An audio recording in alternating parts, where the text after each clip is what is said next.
Turi mu mudugudu wa Kabeza, akagari k'Akaziba, mu murenge wa Karembo, mu karere ka Ngoma. Turi mu kayira aho abaturage bagaragaza ko bababajwe n'umukecuru Nyirabwirezirye Laurencia wafashwe ku ngufu n'umugabo bavuga ko ari mu kigero cy'imyaka 40 na 48.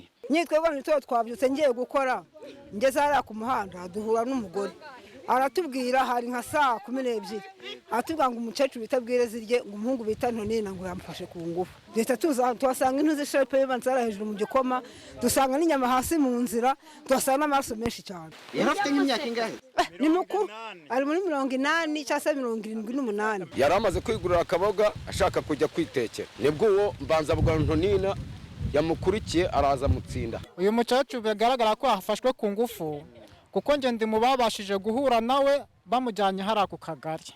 Nge nari nitaye mvuye kwinywera n'akagwa, sanga umuntu aranyubikiriye amfata ku ngufu tutanabiganiriyeho, aranankomeretsa. Aho bivugwa ko yafatiwe ku ngufu hari agasharupe, hari udukingirizo ndetse hari n'amaraso. Abaturage bavuga ko arayo ashobora kuba yavuye, na cyane ko ngo yari umukecuru utarigeze ushaka, nta mwana yari afite, bagahamya ko yari n'umukecuru w'isugi.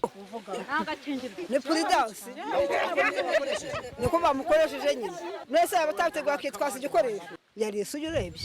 Nta mugabo ntigeze ashaka umugabo, ntigeze anajyana n'abana nawe. None ubwenge bambwe baturira mukecuru bona buriya ntago yigeze ashaka umugabo na rimwe, ni ukuri yari isugi pe. Ntago nigeze mbona wenda umugabo wigeze amutera itasi. Urabona iyi sharupe kiriho amaraso rwose, urabona ko yamukomerekeje.